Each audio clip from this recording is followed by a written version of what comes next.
the most honorable Prime Minister, Dr. the Honorable Michael Holness.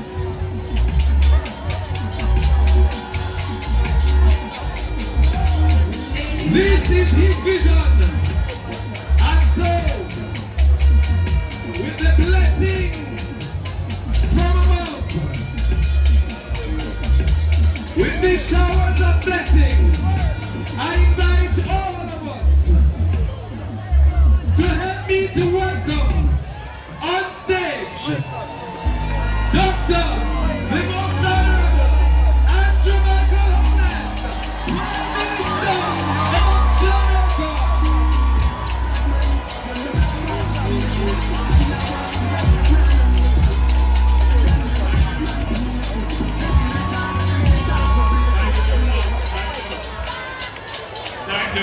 Thank you so much. Please, if you are able to have your seat, please be seated. First, let me start off by giving thanks to God, who has made this day possible. And we give God thanks for the showers of blessings that He has rained on us. We are not dry weather people. We are resilient people. And we know that God is pleased with what we have done here today.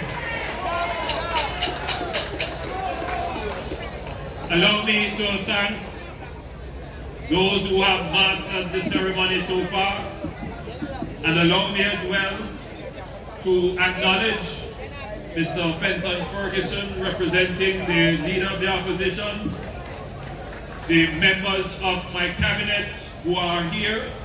So many of them are here, I could convene a cabinet meeting. His Excellency, the Ambassador of the People's Republic of China, Chen Daozhan, and here I must mention the special effort and support of the Chinese government and China Harbour Engineering Company, who played a critical role in this development. I must especially acknowledge the members of Parliament who also played a critical liaison role in ensuring that the project went off seamlessly. MP James Robertson for Western St. Thomas and Dr. Michelle Charles for Eastern St. Thomas. Allow me as well to acknowledge our custos, the Honorable Norma Walters, and our Mayor, Marcia Bennett. Forgive me, Custos Marcia Bennett. Allow me to acknowledge our Mayor, Councillor Louis Chin, Mayor of Moran Bay. Now what can I say about the Honorable Big Ton Shirley? Because it's no more Little Ton anymore. The chairman of the Factories Corporation, who has taken on this project not just for his own professional duty, but he has taken it on as a passion project. This is something that he really wanted to see done, and I commend you, Tanit, for the effort that you have put in. Mr. Angus Young, the Chief Executive Officer of the National Commercial Bank Capital Markets Limited, for your partnership in this project. Mr. Dan Gramby, Country Manager of China Harbour Engineering Company, and all the clients and stakeholders of the Moran Bay Urban Centre. But most of all, I want to thank each and every one of you here who has come to witness this moment in history. I want to thank the people of St. Thomas for your patience, for your long suffering and your endurance. Today, we definitively close the chapter of decades of underdevelopment, disinvestment, infrastructural neglect that have long defined a narrative of St. Thomas being the forgotten parish. Today, we emphatically declare that St. Thomas is firmly on the path for the fulfillment of its true vision of a prosperous, growing, fair, and equitable society.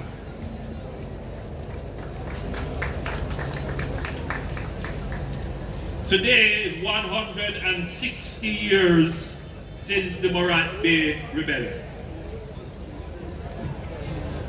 For many,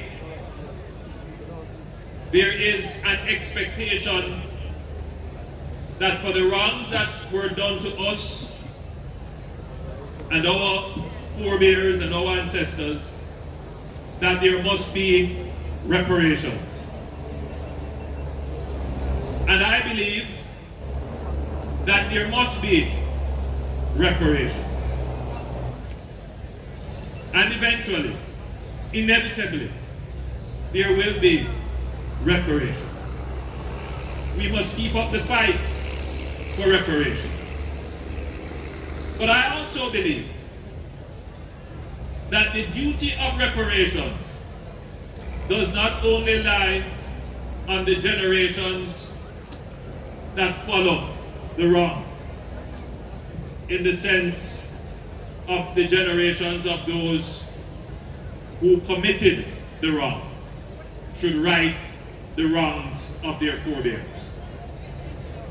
It is also incumbent on the generations of the victims to also, in their own actions, in their own achievements, in the decisions they make, to right the wrongs that were visited upon their forebears. In other words, whilst I believe that there must be reparation, I am not going to wait on it. I believe that I have the strength and vigor of my mind and body. I believe I have the agency, meaning the independence to act in my own interest. And I believe I have equal or even greater intellect to use whatever little resources I have to correct the wrongs that were visited on my forebears, so that my children coming won't have to suffer the indignity and the wrongs. And it is in doing that that you are able to stand up as equal to those who have done you wrong in the past, to say, regardless of what you have done to me, see, I have made good with my own 2 hands. I have pulled myself up from the bootstraps. I have stood up against obstacles, and I have overcome. Today is a day when the people of St. Thomas can say, we are overcoming 160 years of wrongs and neglect. And we are doing it of and by ourselves with our own resources. That is what it means, my people, to be independent. That is what it means to be independent. I am not an ideologue.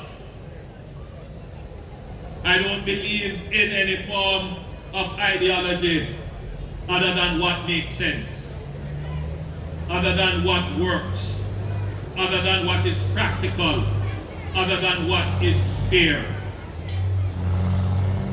And I have conducted myself as your leader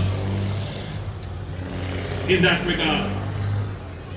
A decade ago, at a church in this parish, I hosted a town hall meeting called Prosperity Live.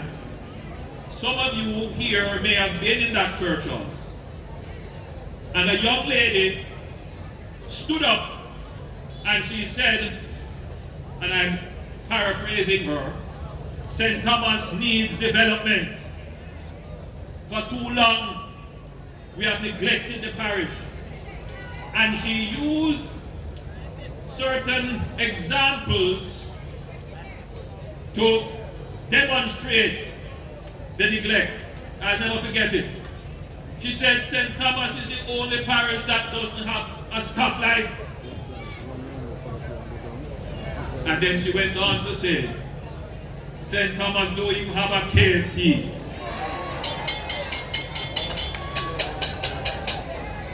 Now I'm going to send a bill for promotion to KFC because the amount of time that they have been mentioned here. But you get the point that the people of St. Thomas wanted to see the signs of modernity in their parish. 10 years later, I'm able to stand here and say, St. Thomas, I did not forget you.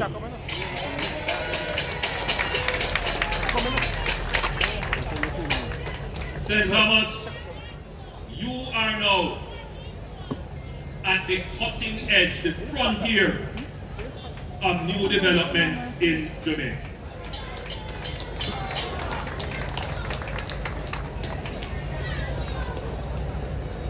Ground was broken in 2019, but the plan was actually conceived in 2017.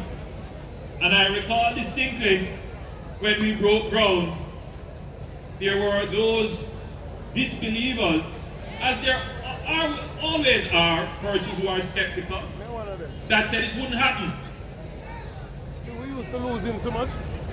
Can't blame us. There were those who probably secretly wanted it not to happen.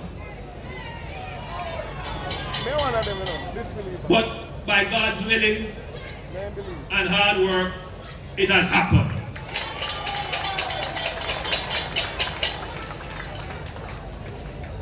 We have a comprehensive development plan for your parish.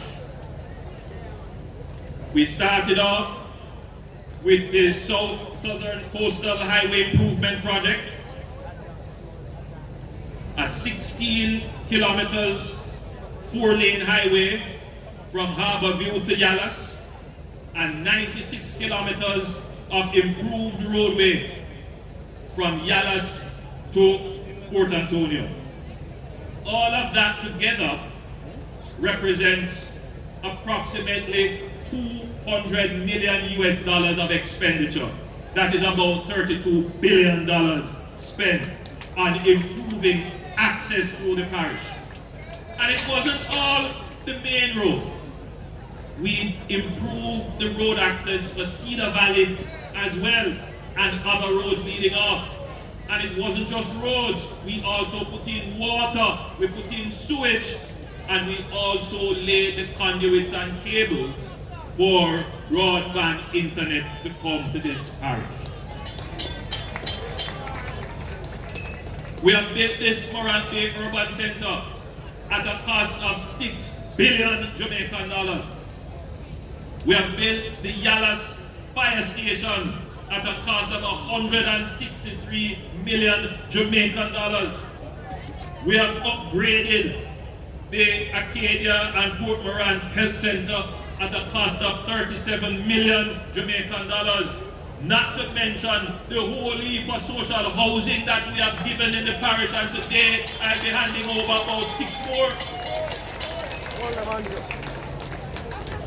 And we're not stopping yet, because there is much more to be done. Much more.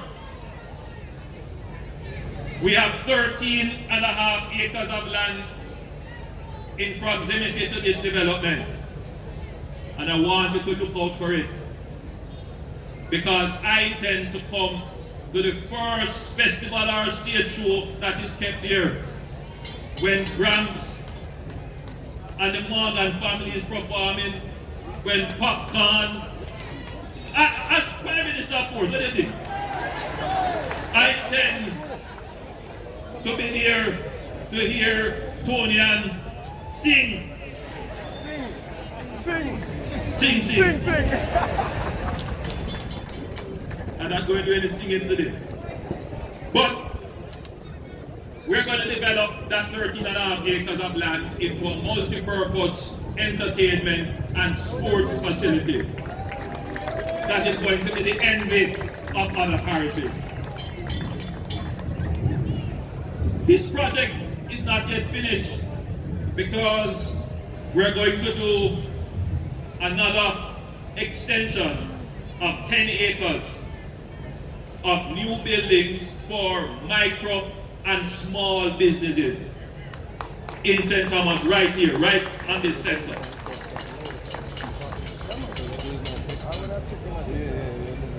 And we are not just thinking for 5 years, we are thinking for the next 50 years. This urban center is going to grow. And so we are taking the steps necessary to ensure that we have access to lands around the urban center to secure its future expansion. We are very happy that we can bring a university to the parish. We are very happy that the Heart Trust is going to be here, not just as an administrative office, but they will have the training facilities here as well.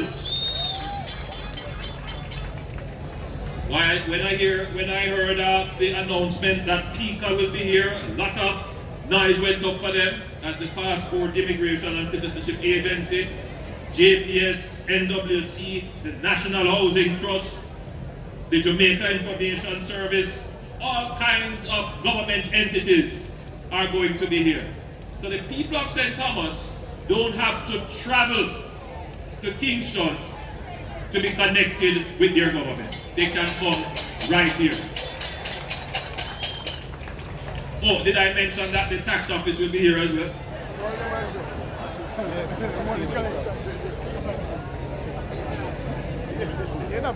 But while I'm very proud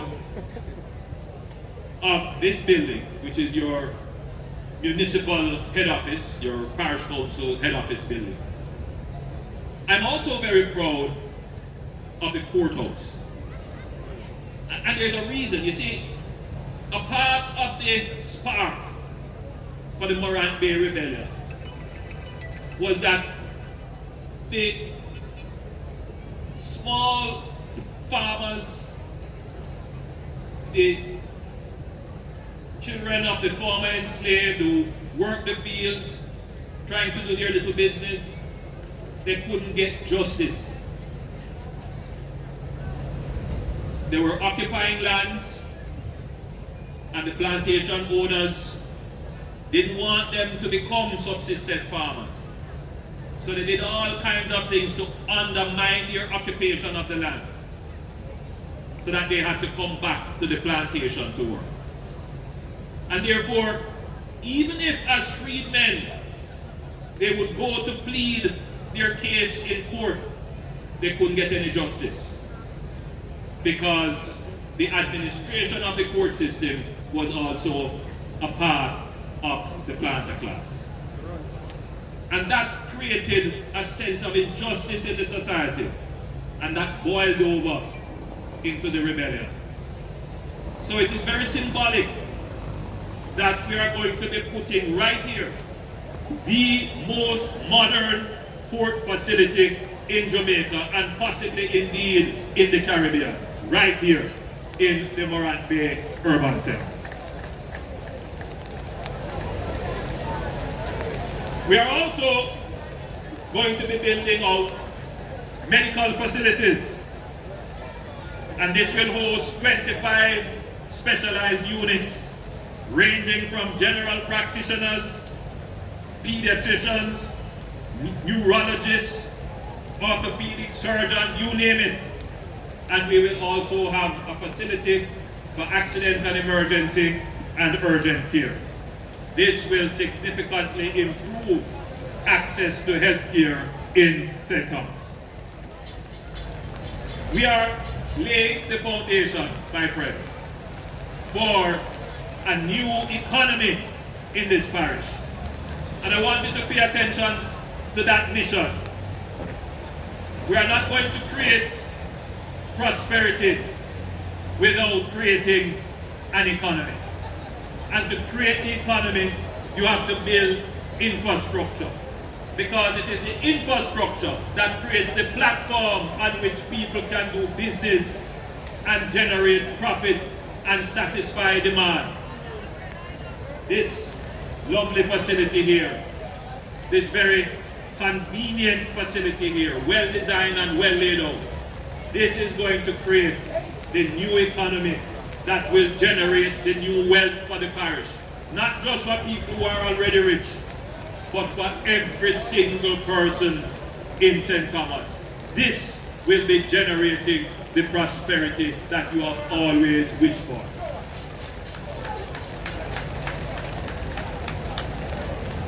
The important point to note, however, is that this development is not only going on in St. Thomas. We have already started the Mbuc Urban Center. So the people of Portland will be experiencing this kind of joy to see the restructuring and redevelopment of their parish, to see the creation of a new economy in their parish. We have started to acquire lands in Negril, because the town of Negril is growing rapidly and it needs its own urban center. In Portmore, we are looking at a project in Portmore that we are going to be calling the Jamaican Silicon Valley.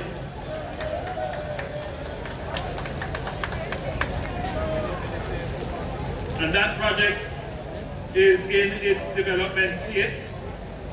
It's the Nangohead Integrated Business Center, and that center will be the largest project undertaken by the FCJ. It will span 1 million square feet. That would be about 2 times the size of this project.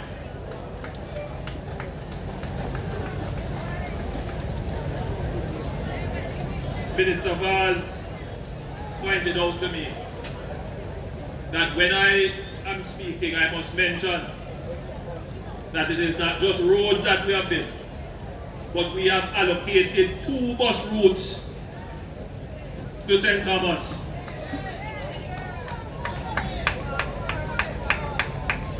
And those 2 bus routes, since they have been installed less than 3 months now, about 4 months now, they have carried over 100,000 rides.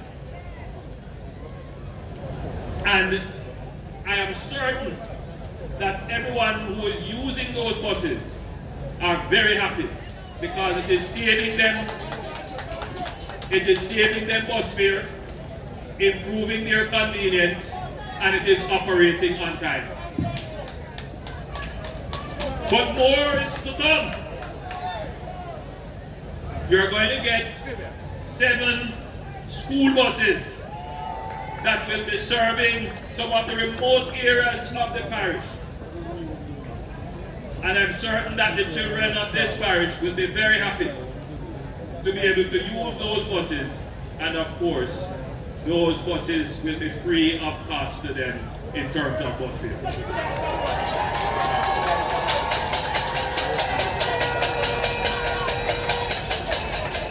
But what I'm also very proud of and very pleased of, you haven't seen it yet. Well, you have seen a little of it. But St. Thomas is going to see an explosion in housing development. Already, we have about 2 or 3 housing developments happening along the road corridor. But I'm here to tell you that I am in sight of at least 3 other major developments to come on more than 3,000 acres of land, which will give both accessible, affordable and low-income housing and middle and upper-income housing.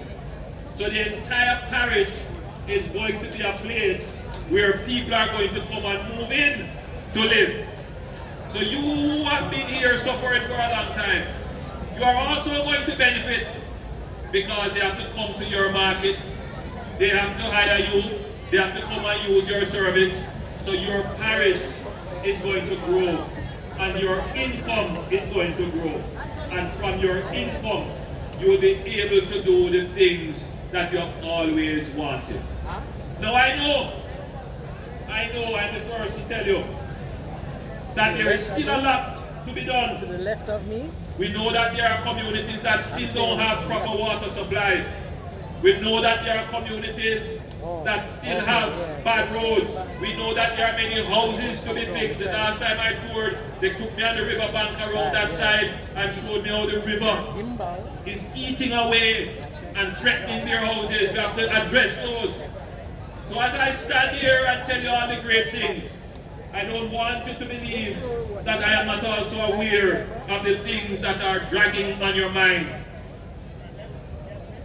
But anybody can come here and play upon grievance and grouses.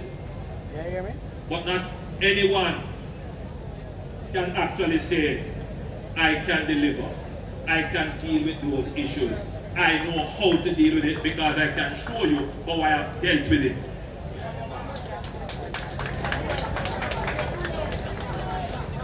So, I said to those persons who choose not to look at the positive side of things, those who choose to see the glass as half empty, I say to them, look to the person who can fill the glass.